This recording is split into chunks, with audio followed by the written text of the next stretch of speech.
Minglava Sierra Benchani and Jozo. Dini Sierra di video ma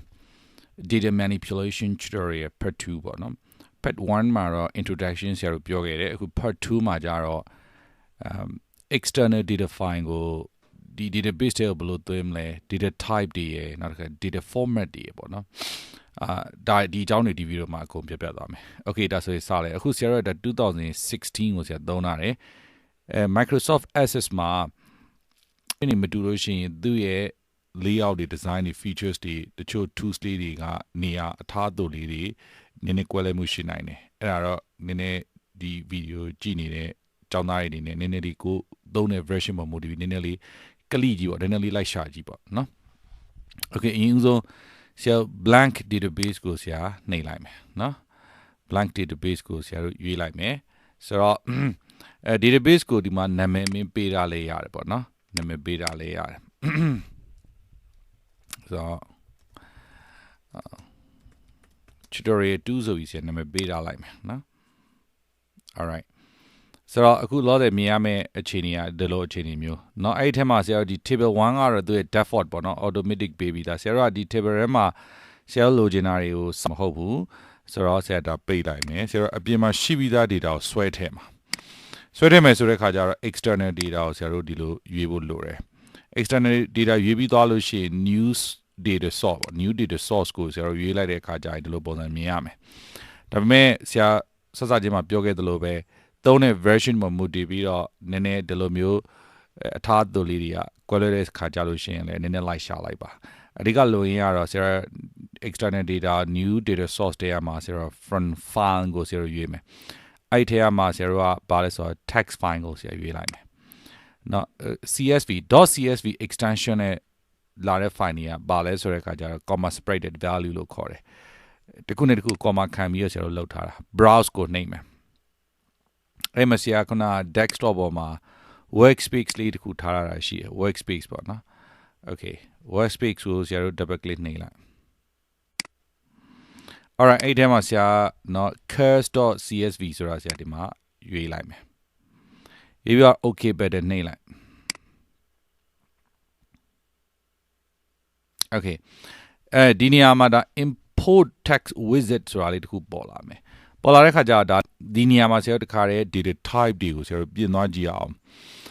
fixed width နဲ့ delimited နဲ့ရှိ delimited ကိုပဲဆရာတို့ရွေးထားမယ် such as comma or tab separated each feed လို့တော့ပြောထားတဲ့အတွက်ကြောင့်မလို့เนาะ comma တစ်ခုချင်းစီရဲ့ feed တစ်ခုချင်းစီကိုစားပြုတယ် okay next button နှိပ်လိုက်ဆရာတို့အခုစစချင်း first row ကိုကြည့်လိုက်အဲ့ဒါဘာလဲဆိုတော့ feed names တွေပဲအဲ့ကြောင့်မလို့ first row contains feed names ကိုဆရာတို့ရွေးပေးလိုက်ဒီကောင်ကတော့ comma ပဲ default တိုင်းပဲထားလိုက် okay next button name next button နှိပ်တဲ့အခါမှာဆရာတို့ data type တွေ database မှာ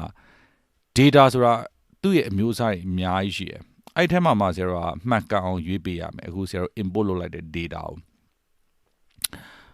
fee name ကတော့ဒီလိုနော် fee name ကတော့ဒီလိုရေးထားတယ်ဖြစ်တဲ့အတွက်ကြောင့်မလို့သူကတနည်းအားဖြင့် alphanumeric တွေပေါ့နော်ဆရာတို့ပထမ video မှာ tutorial 1မှာပြောခဲ့သလိုပေါ့ alphanumeric တွေဖြစ်တဲ့အတွက်ကြောင့်မလို့ဆရာတို့က short text ဆိုရင် is okay ဒီနေရာကတစ်ခုချင်းစီဒီလိုထောက်ပြီးတော့ပြောင်းလဲရတယ်ဒါမှမဟုတ် advanced ထဲကနေပြီးတော့ဝင်ပြီးတော့ပြောင်းမယ်ဆိုလဲအဆင်ပြေတယ်ဆိုတော့ okay ဒီကောင်က date month year ပေါ့เนาะဒီကောင်က date month year delimited เนาะဟုတ်ပြီဒါဆိုရင်ဆရာဒီ feeling เนาะဆရာတို့စကလုံးကြီးတွေရှိတယ်အဲ့လို feeling ကိုဆရာတို့ကလိုရင်းနဲ့တူရှင်းနဲ့ဖြစ်အောင်လုပ်ဖို့လိုတယ်လိုရင်းတူရှင်းနဲ့နားလဲလွယ်အောင်ပြောင်းနာဖို့တော့လိုတယ်လိုရဆိုဆရာတို့အခုဒီမှာဒီကောင်ကိုပြောင်းမယ်who manufactured the car လို့ပြောတော့ make ဒါဆိုရင်သူအဓိပ္ပာယ်လေးရှိရမယ်တုတ်လေးဖြစ်ရမယ်เนาะဒါမျိုးပေါ့ဆိုတော့အဲ့မှာဆရာတို့ကဒီ data type အဖြစ်တော့ဘာလို့ဆရာတို့သုံးမလဲဆိုတော့ short text ကိုဆရာတို့သုံးမယ် model မှာဆိုလို့ရှိရင်လည်းဆရာတို့ကြည့်လိုက်เนาะ model ကလည်းစာသားပဲ color ကလည်းစာတွေပဲเนาะဆိုတော့ price ကတော့ currency ဖြစ်ရမှာပေါ့เนาะ model ကလည်းစာပဲပေါ့နော် alphanumeric ပဲเนาะcolor ကလည်းဒီတိုင်းပဲ price ကလည်းအရှိကြီးပဲเนาะဆိုတော့ဆရာတို့ဒီ price ကကြတော့เนาะဒီ we bought the car for it เนาะဆရာတို့ကဒါ we bought the car for ဆိုတာဒါတကယ်ဟို purchase price ကိုပြောတာเนาะ purchase price ဆိုတာအဲကြောင့်မလို့ဆရာတို့ကသူ့ကိုပါလဲဆိုတော့ P price လို့ဆရာနာမည်ရေးလိုက်မယ်เนาะဝယ်တဲ့တန်ဖိုးပေါ့เนาะ price price that will sell the car for ဆိုတာကြတော့ selling price ဖြစ်သွားပြီเนาะအဲကြတော့ဆရာ sell price เนาะအဲ့နေရာမှာ underscore ခံရေးလေရတယ်เนาะဒီအဓိကကတော့ underscore ကိုလိုအပ်ရင်သုံးမယ်เนาะဆရာတို့ဒီမှာ s price ဆိုလို့ရှိရင်လည်းပဲ x price ကို underscore လေးနဲ့ဆရာတို့ခံရေးလိုက်မယ် okay ဒီနေရာမှာ long integer မဟုတ်တော့ဘူးเนาะ it should be currency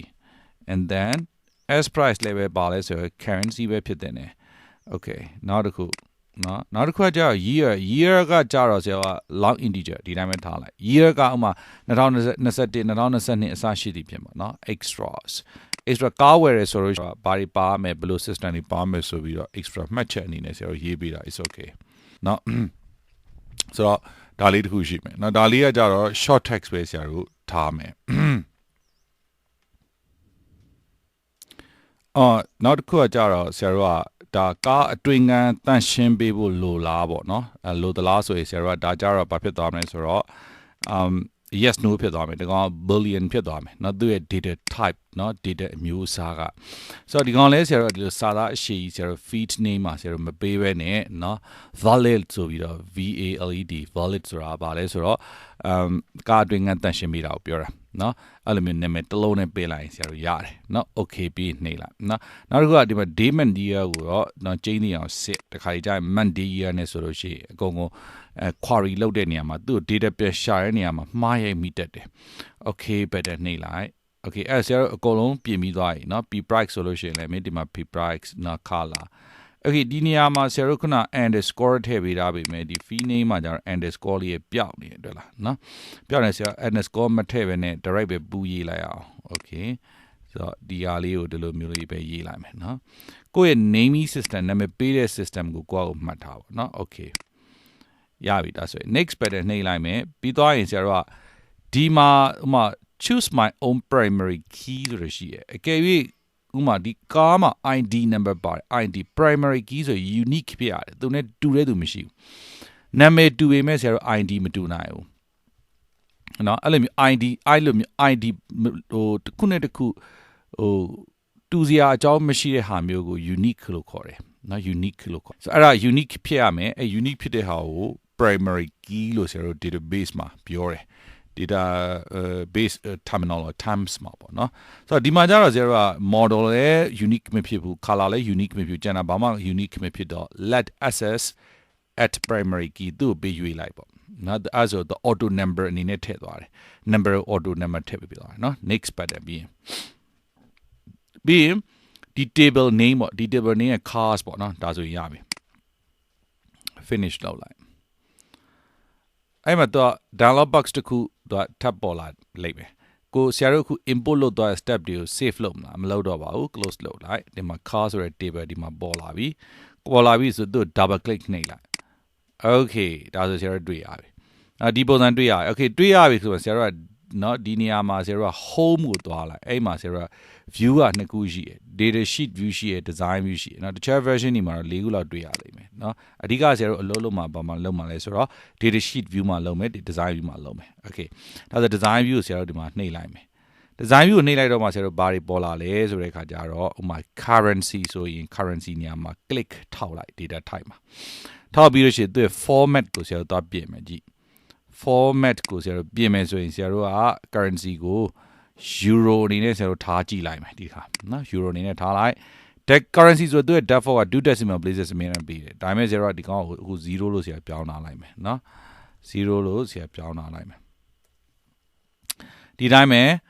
နော် selling price ကိုလည်းပဲ data format ကိုဆရာတို့ပြောင်းမလဲဆိုတော့ euro ပဲဆရာတို့ပြောင်းမယ် okay ဒါဆို decimal places ကိုဆရာတို့က0ပဲဆရာတို့ထားလိုက်မယ်ကျန်တာကတော့သိပြီးတော့ပြောင်းလဲမရှိဘူးထားစရာမလိုဘူးဒါပေမဲ့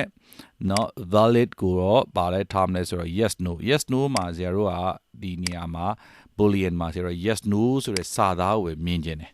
okay အဲ့ဒါဆရာ data sheet ပြီးမှကြည့်လိုက်ဆရာတို့ပြောင်းသွားတဲ့ဟာတွေ effect ဘယ်လိုဖြစ်သွားလဲဆိုတာ save လုပ်မလား of course save လုပ်ရမှာပေါ့နော်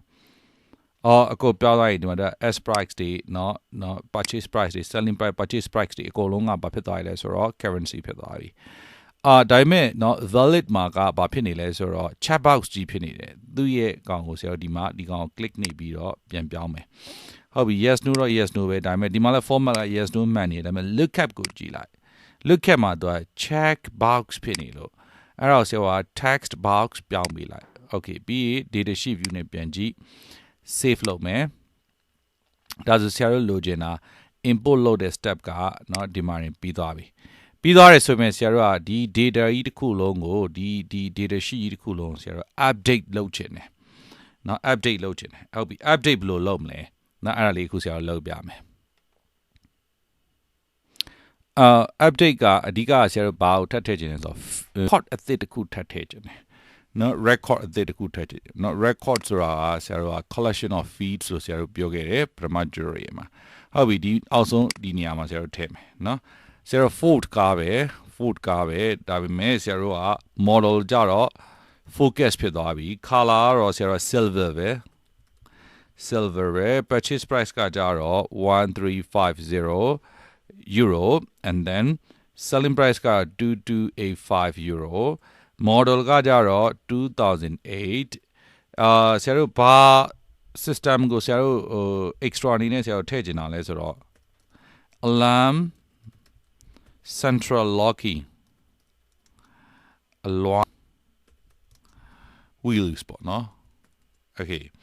ဆိုတော့ကားအတွင်းတန်ရှင်းပေးဖို့လိုလားဆိုတော့ yes နော် valid မှာဆရာတို့က yes လေးထည့်ပေးမယ် okay ဒါဆိုဆရာတို့ပြီးသွားပြီပေါ့နော်ဒါ new record အနေနဲ့ဆရာတို့ပြီးသွားပြီ save လုပ်လိုက်ပေါ့ control s ဒါပေမဲ့ဆရာတို့ကနောက်တစ်ခုဆရာလုပ်ချင်တာလုပ်ချင်တာ feed name အသစ်တစ်ခုဆရာထည့်ချင်တာအဲ့ဒါဘာလဲဆိုတော့အဲ့ဒါထည့်မလဲဆိုတော့ဒီနေရာကထည့် design view ကနေထည့်အောင်နော်နောက်တစ် feed name အသစ်ကဘာလဲဆိုတော့ purchase date ကိုဆရာထည့်ချင်တာ p date ပေါ့နော် p date ကိုတော့ရင်သူ့ရဲ့ data type ကဘာဖြစ်မလဲဆိုတော့ short text တော့ဖြစ်လို့မရဘူးသူက date and time ဖြစ်ရမယ် data time ထဲမှာ general ကိုဝင်လိုက်သူ့ရဲ့ format ကိုဆရာတို့ကြည့်အောင် format ကတော့ဆရာတို့ဘာကိုသုံးမလဲဆိုတော့နော် format ကဘာကိုသုံးမလဲဆိုတော့ short date ကိုဆရာတို့သုံးလိုက်မယ်နော် short date ကိုဆရာတို့သုံးလိုက်မယ် okay good အဲ့မှာဆရာတို့ data sheet view ပြန်ကြည့်ရင်ဆရာတို့ save လုပ်ထားမယ် okay perfect နော်ဒါဆိုရင်ဆရာတို့ purchase date ကိုဆရာတို့ကဒီမှာတစ်ခါတည်းထည့်သွားလို့ရတယ်နော် purchase date ကိုဆိုကြပါစို့ဒီနေရာမှာနောက်ဆုံး68ပေါ့နော် record number 68မှာဆရာတို့ဘာထည့်မလဲokay ဆိုကြပါစို့ဆရာတို့ဒါလေးနည်းနည်းလေး date လေးယူလာအောင်နော်ဆိုတော့ okay now back ပြန်သွားပြီးတော့နော် COVID-19 မတိုင်ခင်ကဝယ်တယ်ပေါ့ကွာဆိုကြပါစို့ okay 12ကနော်2018 September 12ကနေပြီးတော့ဝယ်လိုက်တယ်ပေါ့နော်အဲ့လိုတော့ထားလိုက်ဒါဆိုလို့ရှိရင်ဆရာတို့ပြီးသွားပြီပေါ့နော်ဟုတ်ပြီလားဒါဆိုလို့ရှိရင်ဆရာတို့ဒီဒီဗီဒီယိုမှာအဓိကပေးချင်တဲ့ message က external file ကနေပြီးတော့ data ကို step by step ဘယ်လိုထည့်မလဲနံပါတ်1နံပါတ်2က data type တွေကိုဘယ်လိုပြောင်းမလဲနောက်တစ်ခါ Celio ရဲ့ဒီ feed name တွေပေါ့နော်တင်လျော်တဲ့ feed name တွေပေါ့ feeling ရဲ့အရှိကြီးဖြစ်လို့မကောင်းဘူးနော်အဲ့ဒါတွေကိုဘယ်လိုပြောင်းမလဲနောက်တစ်ခါ data format ကိုဘယ်လိုလုပ်မလဲ new record new feed ကိုဘယ်လိုထည့်မလဲဒါတွေကိုဆရာတို့ဒီဗီဒီယိုမှာ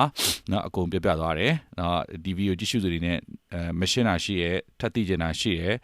တခြားဖြည့်ဆွက်ချင်တာရှိရဲဆိုလို့ရှိရင် comment မှာရေးခဲ့ပေးပါ okay thanks for watching နောက်ထပ်ဗီဒီယိုမှာဆရာတို့ပြန်တွေ့ကြမယ်